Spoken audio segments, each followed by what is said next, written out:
Makar Sankranti 2025 date ও time. Makar Sankranti Hindu ধর্মের বিশেষ উৎসব। এই উৎসব প্রতি বছর উদযাপিত হয়, তবে তারিখ প্রতি বছর পরিবর্তিত হয়।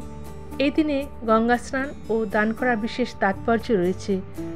আসুন জেনে নেওয়া যাক কখন 2025 সালের মকর সংক্রান্তি পালিত হবে এবং দান করার শুভ সময় ও গুরুত্ব জেনে নিন। 2025 সাল শুরু হতে চলেছে। এর মধ্য দিয়ে মকর সংক্রান্তির উৎসব মধ্য দিয়ে শুরু হচ্ছে নতুন বছর। হিন্দু ধর্মের সংক্রান্তির উৎসবের বিশেষ গুরুত্ব রয়েছে। যখনই সূর্য মকর রাশিতে চলে যায় তখনই এটি মকর সংক্রান্তি নামে পরিচিত। সারা দেশে বিভিন্নভাবে পালিত হয় মকর সংক্রান্তির উৎসব। যদিও বছরে 12টি সংক্রান্তি হয়, কিন্তু এই সবগুলির মধ্যে মকর সংক্রান্তির বিশেষ তাৎপর্য রয়েছে বলে কথিত আছে। দেশের বিভিন্ন স্থানে মকর সংক্রান্তির বিভিন্নভাবে পালিত হয়। আসুন জেনে নিন 2025 সালে মকর সংক্রান্তি কবে পালিত হবে। এছাড়া জেনে নিন মকর সংক্রান্তির গুরুত্ব, শুভ সময় এবং পুজোর পদ্ধতি। মকর সংক্রান্তি 2025-এ কবে?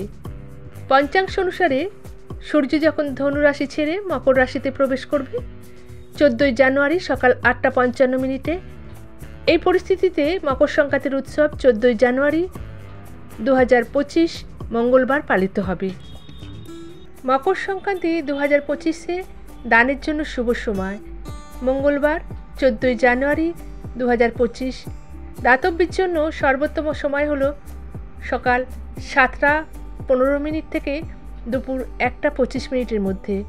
ব্রহ্ম মুহূর্তে স্নান এবং দান করা হয় সকাল 5টা 27 মিনিট থেকে সকাল 6টা 21 মিনিট পর্যন্ত।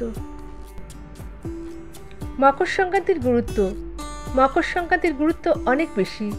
মহাভারতের সময় ভীষ্ম পিতামহ যখন তীরের শয্যায় শায়িত ছিলেন তখন তিনি মকর সংক্রান্তিতে তার জীবন ত্যাগ করেছিলেন।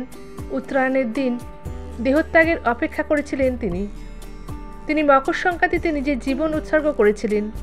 এমনটা বিশ্বাস করা হয় যে মকর সংক্রান্তির দিন অর্থাৎ উত্তরায়ণের দিন যে তার দেহ ত্যাগ করে সে সম্পর্কে প্রকৃতপক্ষে গীতায় বলা আছে, যে ব্যক্তি উত্তরায়ণের 6 মাস কালে শুক্লপক্ষের তিথিতে দেহত্যাগ করেন তিনি জন্ম মৃত্যু চক্রের মধ্যে থেকে মুক্ত হয়ে মোক্ষ লাভ করে।